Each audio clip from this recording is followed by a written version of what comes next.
Hi, my name is Miranda Baker, and on August 29th, my boyfriend and I picked up Brian at Grand Teton National Park at 5:30 at night at Coulter Bay. I'm hoping this can help someone identify him because I saw him from TikTok, which then made me call the authorities, and my boyfriend and I have been in contact with a bunch of different people to help piece together different parts of this case. But we picked him up at Coulter Bay, like I said, at 5:30. He approached us asking us for a ride because he needed to go to Jackson, which we were going to Jackson that night. So I said, hop in. He hopped in the back of my Jeep. We then, proceeded to make small talk. But before he came in the car, he offered to pay us like $200 to give him a ride, like 10 miles. So that was kind of weird.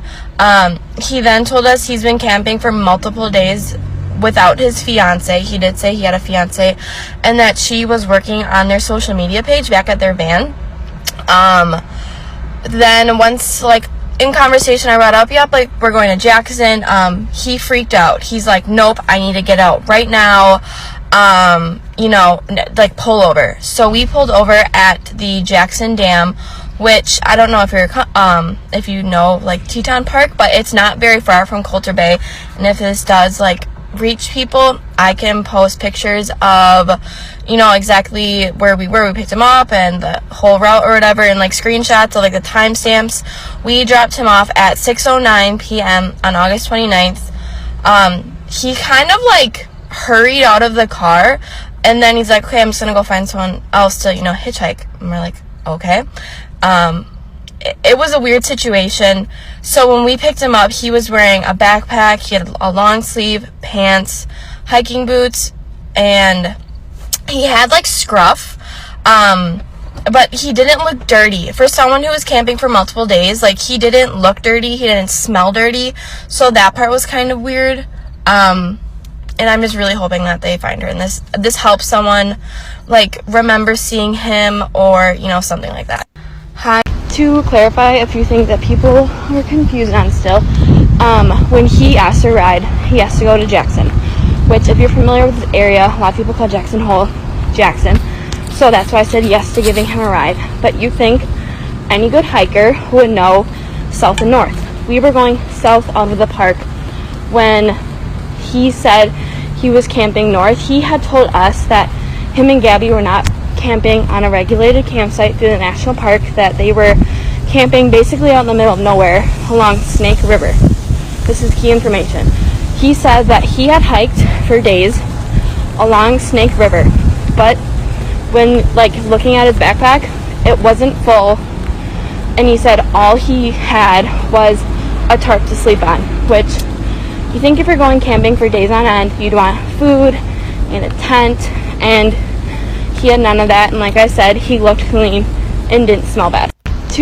So this is a view of the whole journey with Brian. So that's the top at the park at Coulter Bay, and then we drove him to this dam right here. Then at the dam, we dropped him off at this little turnout, and he said he was going to walk across the street to the parking lot, which was full of people, to continue hitchhiking and look for a ride, because he freaked out when I said Jackson Hole. He said we needed to pull over, even though Jackson and Jackson Hole are the same thing. It's the same town itself. This is the text I sent to my mom at 6:09, right when he got out of the car, saying I was okay because she was freaking out. This is at the park, or at the pickup location, and we were taking a shower. We then walked across, and our car was parked on the left side of the picture, and he talked to us right in the middle. And he was talking to my boyfriend the entire time, but I was the one actually talking, and he was not frantic, and he was very nice, very polite to us. I just want to reiterate again, everything I am telling you guys, I've already told the FBI, I've told the detectives. I am actively in contact with these people who are on the case, so everything I have told you, they do know. I'm just putting this out here because I want to reach people who have maybe seen him that day, or have been in contact with him before, after my boyfriend were in contact with him. So this is when we picked him up. The exact time is 5:44. This is to my mom. We picked up a hitchhiker. She's obviously not very happy with me, and I now understand. So some common questions are, did he have a phone? No, he did not have a phone. My boyfriend and I did not see him pull out a phone at all during this time. Another thing is when he freaked out about Jackson. He has to go to Jackson.